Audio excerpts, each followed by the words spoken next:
To my African Christian brothers and sisters, we still cannot find any evidence or ancient remains of any person mentioned in the Bible, but enough evidence is available on the remains of ancient African kings and queens who existed over 10,000 years ago before there was a mention of Jehovah, Allah, or Jesus. The first pyramid is older than the biblical Tower of Babel. It was built in Egypt around the 3rd political dynasty, and it is still standing in Egypt in a place called Saqqara. It was built by the great architect and African Egyptian named Imhotep and his group of masons for Pharaoh Dojoza. Is it not shameful that we are yet to see any evidence about your biblical Tower of Babel? Christianity and Judaism told us that the world is 6,000 years old. Meanwhile, we have found the remains of early man in Africa of about 3.2 million years old. We are yet to unearth the skeleton of any character in both the Old and New Testament. If you go deep into the graves, there are no record of any biblical figure, but we have found the remains of Queen T, the African Egyptian queen who existed 3,500 years ago before the story of Adam and Eve. She was the wife of Amenhotep III and the woman who bore Akhenaten.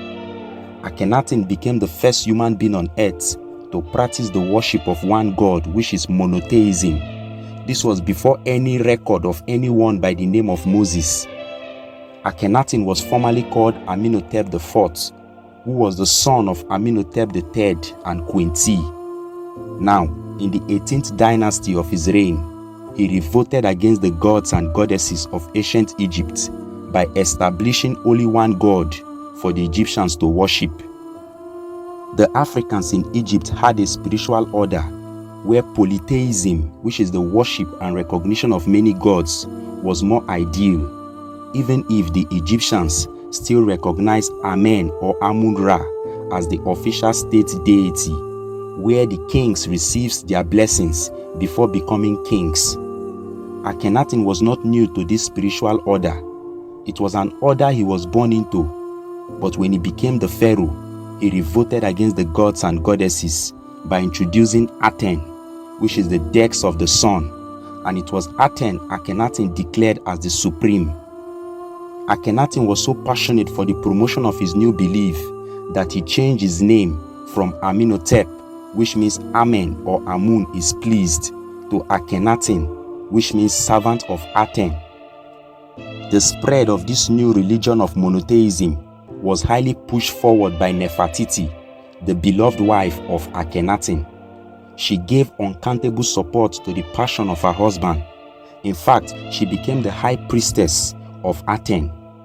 The beauty of this black woman startled foreign traders who did trade directly with her. Her name Nefertiti means a beautiful woman has come. Akhenaten was so obsessed with the worship of Aten that he moved the capital of Egypt from Thebes to Akhenaton, a new place he created, which means the place where Aten will be effective. The son of Akhenaten in the person of Tutankhamun was named Tutankhaten, which means the living image of Aten. But when he became the king, he rebelled against the ideas of his father, which he declared as blasphemy. The young pharaoh denounced Aten and announced Amun-Ra or Amen-Ra as the official state deity. To prove to his people that he has renounced Aten, the young pharaoh changed his name from Tutankhaten to Tutankhamun, which clearly means a living image of Amun or Amen. After the death of Akhenaten, the ancient Egyptians erased and eradicated his name from Egyptian history.